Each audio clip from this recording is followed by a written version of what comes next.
Hello and welcome to India's World. Today we are going to discuss the developments in Afghanistan, especially what the abortive suicide bomb attack on the Indian consulate in Jalalabad means. As the US decides to hasten its exit from Afghanistan, there is a perception among the Western powers that Pakistan has a central role to play in bringing the Taliban to the negotiating table. While the Afghan government is under pressure to improve its bilateral ties with Pakistan, Pakistan itself seems to be trying to squeeze India out of Afghanistan. Pakistan's aim seems to be to somehow have a pro-Pak dispensation in Kabul after the Western troops withdraw. Will Pakistan be successful in its twin objectives of having a proxy government in Kabul and at the same time circumscribing India's role in that country? What kind of government do the Afghans need to ensure peace and stability in their country? What are India's interests in Afghanistan and what needs to be done to protect them? To answer these questions, we have with us a very distinguished panel. We have Ambassador Vivek Karju. He was our ambassador to Afghanistan and nobody knows Afghanistan better than him. We have Ambassador Leela Ponappa. She was our Deputy National Security Advisor and expert on the region. And we are very lucky to have a guest from Pakistan, Mr. Karamat Ali, who's also an old friend. Karamat is a labor leader and a peace activist. You founded the Pakistan Institute of Labor Education and Research. And you're also one of the co-founders of Pakistan India People's Forum for Peace and Democracy. So I welcome all of you to the show. Let me begin with you, Vivek. How do you view the suicide bomb attack, the abortive attack on the Indian consulate in Jalalabad? Who could be behind it and what could be the purpose of the attack? Look, let's be candid. It's an attack which seeks to circumscribe India's role in Afghanistan. And it is part of a pattern of activities against India's role, which has been taking place for many years. It's of course a very serious development. Now, the powers that are hostile to India's role in Afghanistan are not only in groups, fringe groups within Afghanistan, but it is these groups acting at the behest of Pakistan.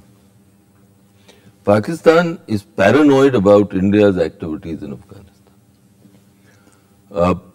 It fears that India will encircle Pakistan, that they already have India on the eastern borders and now India's presence will loom large on the western borders. And therefore, this paranoia, which is absolutely misplaced, because the Indian presence in Afghanistan, A, is not all that much, and B, the Indian presence is fully in keeping with what the government of Afghanistan wants, what the parties in Afghanistan want, leave alone the fringe elements.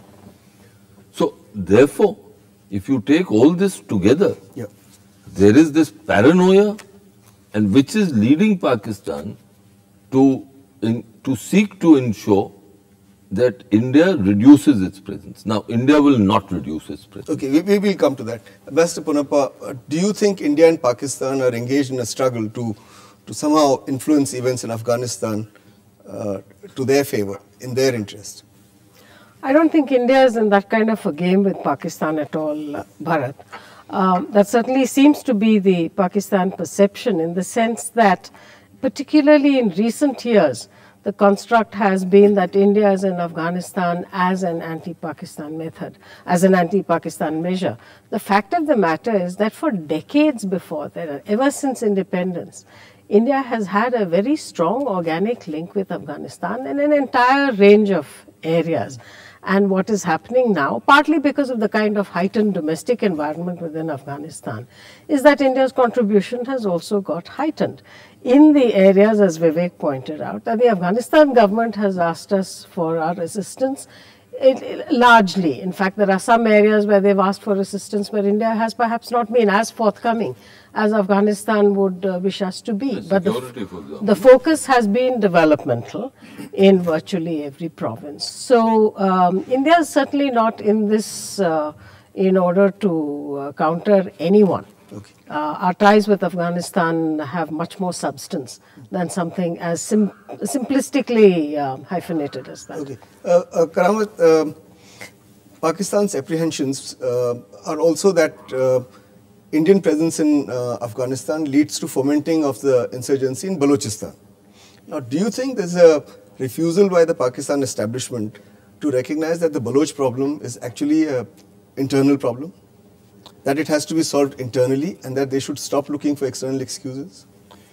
Yeah, well, first let me say something about perceptions about India's role in Afghanistan. I don't belong to the government, so I only know of the perceptions of the people. And Afghanistan is not something isolated or a bone of contention between India and Pakistan. Afghanistan is a country which is member of SAARC. We are part of SAARC. So if we try to look at that country as integral part of our regional arrangement, and where people have suffered tremendously since 1978, it's unbelievable what has happened to those people, and they are the poorest in the region. And so they need a better deal. And as members of the SAARC, we have a SAARC charter. We are committed to doing whatever we can for the people of member countries in the SAARC. So every SAARC country has a responsibility. Okay, yeah. So I think there is a convergence of interests between India and Pakistan if you seriously look at. But my question was about Pakistan's Now apprehensions. that, this kind of thing, because we have a history, again, this is the history of the elite and the way we have run our states. We always hear these charges against each other. Of course, my own view is that nobody can instigate any insurgency in another country unless there are problems within. So, and I am not really privy to any information which can tell me who is involved.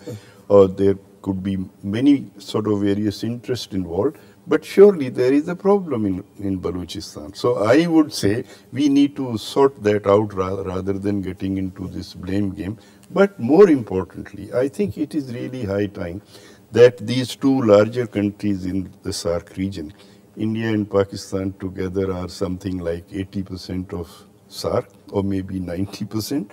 I think this is time that we start cooperating, especially in Afghanistan. Okay. We should not be doing anything to punish those people anymore. We must cooperate. Okay, no, we need to take a break. India can play a bigger role, but they can do it together. I don't see any need for sort of a confrontation over there. We need to take a break at this juncture. We'll be back again with this interesting discussion. After the break, don't go away.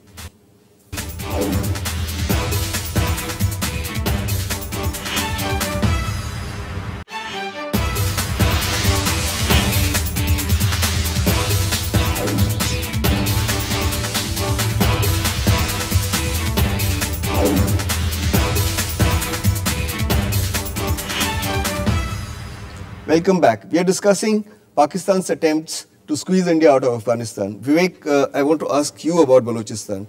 Do you think Indian consulates in Afghanistan, especially the one in Jalalabad, they are engaged merely in diplomatic activity?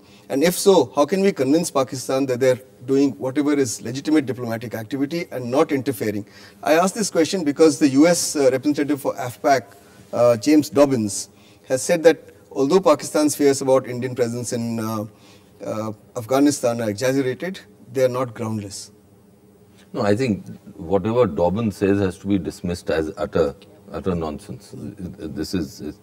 I know for a fact that the consulates are involved in purely consular activities. And let's not forget, which brings me to a more important point, which is that why do we think that Afghanistan is not a sovereign state? Whatever the Indian consulates are doing in Afghanistan is with the full knowledge of the Afghans. Now, the real problem is a problem between Afghanistan and Pakistan, of which India is no party to that problem. The Afghans, notwithstanding the great assistance that Pakistan has given them, over all these years since 1978, as Karamat Saab said, when initially a trickle began, and then after the Soviets came into Afghanistan, there was a whole movement of refugees from Afghanistan into Pakistan. Yeah. Notwithstanding all that, there is deep resentment and deep suspicions in Afghanistan over Pakistan. India is not a party to that. Okay. So therefore, that particular relationship has to be put right by Islamabad and Kabul. Okay, Karamat, I want to come to you. If the Western powers think that they want that when they withdraw, there should be peace in Afghanistan, do you think they've come to the conclusion that they require the help of Pakistan, that Pakistan has a crucial role in bringing the Taliban to the negotiating table?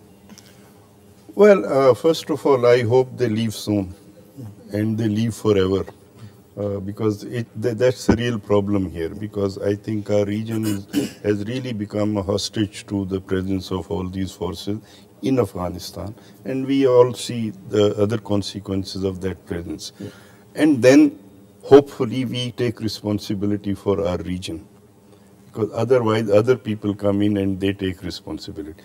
All these problems are there. As Vivek Saab has said, there has been a problem between Afghanistan and Pakistan since the beginning. And that needs to be sorted out. But now is Pakistan part of the solution by bringing the Taliban onto the I negotiating table? don't think Pakistan alone or India alone is the part of the solution. It needs cooperation, because you see, Afghanistan, if you look at it, it's a multi-ethnic society. Some ethnic groups have closer relationship with India, others have closer relations with Pakistan. Now we should not try to play those against each other. We should try to focus on the unity of Afghanistan, the prosperity of the people of Afghanistan, and help them in reconstruction. And without really competing but for this is at one influence. level motherhood and apple pie. The fact is that the US did take Pakistan's help in starting the Doha talks, which brings me to you, Leela. Do you think the people of Afghanistan are convinced that substantial concessions need to be made to the Taliban if this peace process in Afghanistan is to take place, and would they accept the Taliban getting a share of the power without going through the electoral process? I think there are very deep concerns in Afghanistan, and I have traveled in recent months to Kabul, to Herat, and talked to a cross-section of people from there. And it's not as though it's a kind of universal welcoming of an absolute truth which is sought to be put out by the Pakistan establishment. I welcome Karamat's comments about the need for countries to cooperate, and it isn't just India and Pakistan. The bilateral issues between Afghanistan and Pakistan, as Vivek rightly pointed out, are for those countries to settle. But I think the entire region has a great interest in peace and stability. That necessarily includes Iran, it includes Uzbekistan and all of Afghanistan's other neighbors, including China, which has latterly come onto a learning curve with regard to what terrorism can do. So I think in that kind of a situation, by all means, if the region can cooperate, and that would include India and Pakistan, as I have often asked Pakistani friends, I'd like a situation where a girls' school in a provincial town is not considered a threat. Yeah. And yet, that is the way the Pakistan security establishment views it. The Indian presence, whether it is for irrigation, for education, for transportation, for health, is treated as a risk. So I think there is a basic problem in perception, and I think this is what really goes to the root of the problem. Yeah. Vivek, you know Afghanistan very well, you know the current leadership very well. Do you think the people of Afghanistan want the Taliban to come into power, the question I was asking Leela, without the electoral process? And do you think the Taliban would be satisfied with crumbs thrown at them, or would they want the lion's share of the power? May I? I'll just quickly look. I think this question is misconceived. Pardon me for saying this. No, go ahead. I mean, there's no question of Taliban coming into power or sharing power without the electoral process. There is an Afghan constitution. The constitution mandates elections. It's a democratic country. So therefore, if the Taliban or any group want to come into positions of authority, it must be through the electoral process. Now, one. Two, look, there are very deep misgivings among the non-Pashtun groups about the Taliban and their philosophy. Among Pashtuns as well. Now, that is the point I was coming to. You're absolutely right. Yeah. Among a large sections of Pashtuns, the Taliban are antediluvian. They look upon the Taliban as people who are who are absolutely retrogressive, who don't belong to this world in this age and our time. They march to a totally different tune. And therefore, you know, I'll tell you something, a short anecdote. Yeah. I asked a leader of the resistance, a very well-known leader of the resistance, about the kind of Islam the Taliban adhered to. And he was a very devout, pious Muslim. And he told me he didn't understand what these chaps stood for in terms of Islam. Because their Islam was totally alien. Leela, you want to say something? Yeah, no, it really was this point that are you trying to suggest that something that bypasses what the majority of Afghans have accepted, and it has nothing to do with whether they are for or against President Karzai, but there is a certain democratic process. Now, your query, is an unelected Taliban government acceptable? Is sharing of power, not a... even sharing of power. Either you pay respect to due constitutional process or you don't. Either you pay respect to the will of the people as we believe is expressed through the democratic process, or you don't. And I think in terms of what the Taliban would bring, I've spoken of the concerns, Vivek has spoken of the concerns, and I'm sure Karamat Bhai has heard of this as well from Afghan friends. I think there are very serious and deep concerns because the basic philosophy has not changed. You see, the real problem which I see is this, that there were a set of preconditions for getting the Taliban into state structures. Yeah. Now, those preconditions, because the Americans are floundering absolutely, have been changed into outcomes. Yeah. That is ridiculous. Yeah, fair enough. We need to take a break at this point. Again, we'll be back to this interesting discussion after the break. Don't go away.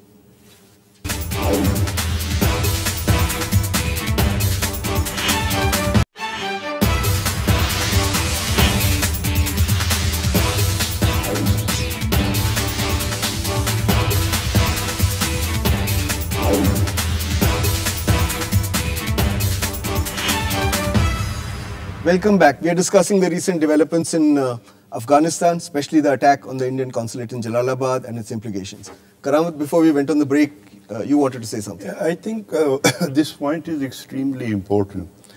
Democracy, rule of law, upholding the constitution. Because if you envisage an Afghanistan where there are armed gangs, whatever their ideology, they want to impose it upon the entire world.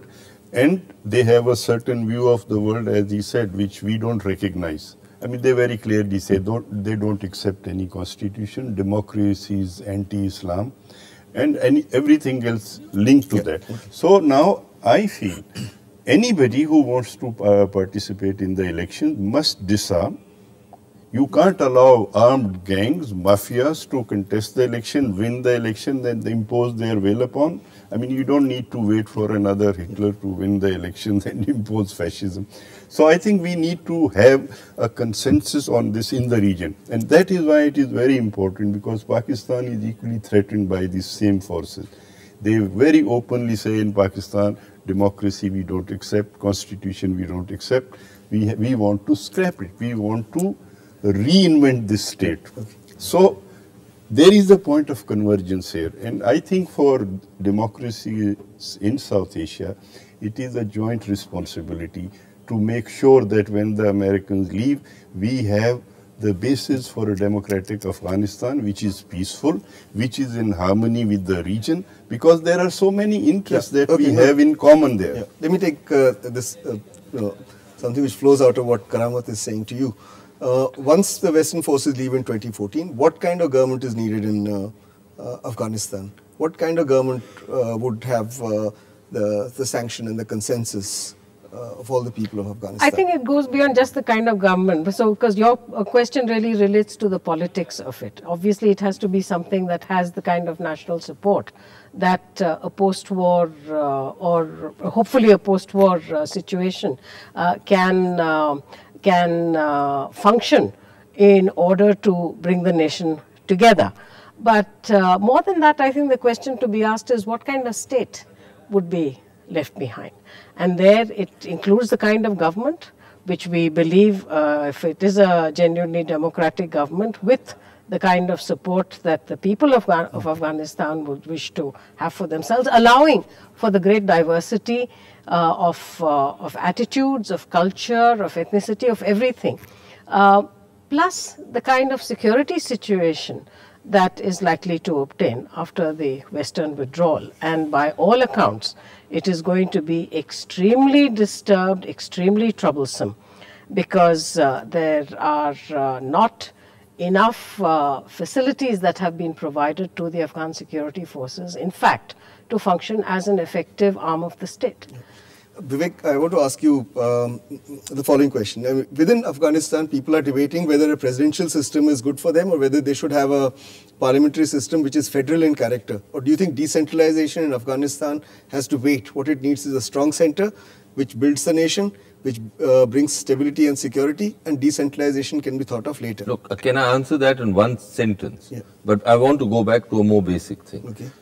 I think these two are not mutually exclusive. A strong center with decentralization. Okay. You can have a strong central government which derives powers from a decentralized state.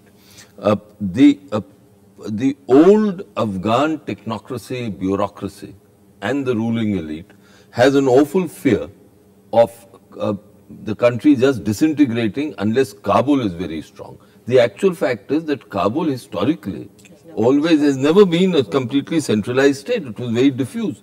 And I recollect that there were these debates before the constitution was adopted in 2004. But eventually the Afghans, it was for them to decide. I think the final view that prevailed was the present system. I think that needs to be changed. But I come to a more basic thing very quickly. I think the vision that Karamat Saab has, who can disagree with the vision? There has to be, our region should be integrated, trade flows taking place, Afghanistan being a kind of an entrepot, a link, a bridge between Central Asia and the wider region and South Asia. All that is fine, and I think that is the vision which frankly animates the Indian leadership. And that is why there has been this great urge that the Pakistani establishment must understand this. But unfortunately today, and I regret to say this, unfortunately today, I don't see this kind of a vision within Pakistan. I think. So why is there this lack of vision in Pakistan? Why why don't Pakistan and India come on the same page on Afghanistan? What are the barriers in Pakistan? For you see, I mean, when you don't have democracy in a country for a very long time, we can't really talk about visions. So we need, to get an opportunity to develop visions. And my submission is that, I mean, I don't agree with this government on everything, but at least on one thing, they are much more clearer than any other government, which is normalization with India and a regional approach. Very clear on how trade is important for the whole region, how Pakistan has to play a role in facilitating that trade, because your territory is common territory. Karamat Saab, the actual fact is... Nothing has happened. No, the actual fact is that ultimately we know that Pakistan's India policy is either fully in the hands of Rawalpindi or it is with their sort of... Leela, let me give you the last word. What should be India's approach towards Afghanistan? These bombings will probably continue. Your consulates will be bombed. Your movement of your diplomats would be probably curtailed. What are India's interests and what needs to be done to protect them in Afghanistan? Obviously, I think India's engagement with Afghanistan has to continue. You have mentioned the security risks. Our people have made the supreme sacrifice on many occasions, civilians, diplomats, technical people, and so on. Army, of course. And the point then is, in such a situation, do you just cut and run? If we talk about the strength of people-to-people contact, whether it is with Afghanistan or with Pakistan, you put in the effort even while taking care of the problems. I think Afghanistan and India have put their heads together in terms of how they would like their relationship to go forward. No country can seek to have a veto on it, as the Pakistan establishment currently is doing. Ideally, if the region can come together, if the establishment in Pakistan can see a common interest in working with India in the actual development of Afghanistan, agriculture, trade and so on, which necessarily includes transit as well. I mean, we talk about the region that has been the Heart of Asia conference. There's enough out there on the table to know what the vision is. It has already been defined. We've run out of time. But the implementation and the political will have to be there, and I think certainly in India, we look to Pakistan to come forward on this. If that happens, it's a good thing. Okay, we've run out of time. I thank all of you for coming here and sharing your views on Afghanistan, analyzing the situation for our viewers. That's all we have for you today. We'll be back again next week with another interesting issue. Till then, goodbye.